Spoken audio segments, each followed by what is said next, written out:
نماز کے احکام میں علماء میں اختلاف کی وجہ،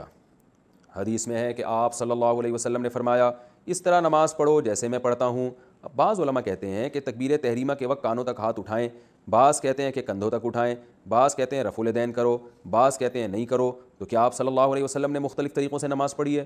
جہاں زیب سومرو ٹنڈو محمد خان سے، جی بھائی ایسا ہی ہے۔ آپ صلی اللہ علیہ وسلم نے فرمایا صلو کما رأیتمونی اصلی، ایسے نماز پڑھو جیسے میں نماز پڑھتا ہوں۔ تو اب آپ نے مختلف طریقوں سے نماز پڑھی ہے، اس سے پتہ چلتا ہے اس تمام طریقوں سے نماز پڑھنا جائز ہے۔ رفع الیدین کر کے بھی پڑھنا جائز، نہ کر کے بھی پڑھنا، کندھوں تک ہاتھ اٹھا کے پڑھنا بھی اور کانوں تک ہاتھ اٹھا کے پڑھنا بھی، ہر طرح سے جائز ہے۔ فقہا میں اختلاف ہوا ہے بہتر طریقہ کون سا ہے۔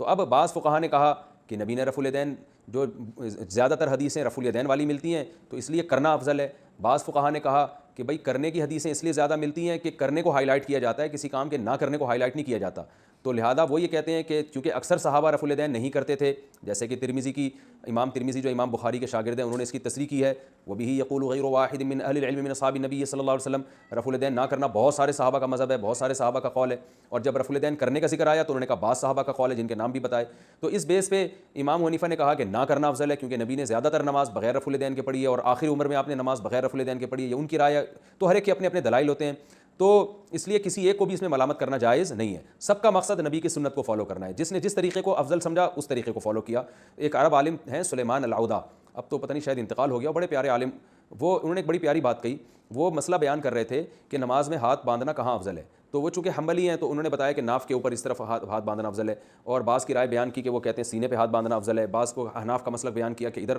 ناف کے پر جو ہے نا دائیں ہاتھ کو بائیں ہاتھ پہ رکھنا افضل ہے۔ تو انہوں نے مختلف طریقے بیان کیے، پھر ان کی رائے میں جو طریقہ بہتر تھا انہوں نے وہ بیان کیا۔ پھر آخر میں بڑی پیاری بات کی انہوں نے کہ دیکھو نماز میں اگر ہاتھ باندھنے کے طریقوں میں اختلاف ہو اور دل ہمارے ایک ہوں یہ اچھا عمل ہے، یہ برا نہیں ہے، لیکن اگر ہاتھ باندھنے کے طریقے سب کے ایک جیسے ہوں اور دلوں میں اختلاف ہو یہ برا عمل ہے۔ تو اس لیے فروعی مسائل میں اختلاف ہمیشہ سے چلا آ رہا ہے، اس میں کوئی حرج نہیں ہے، کوئی اس طرح سے پڑھ لے کوئی اس طرح سے پڑھ لے، لیکن اس بیس پر مناظروں کے چیلنج، جیسے کہ آج کل یوٹیوب پہ بعض فتنہ پرست لوگوں نے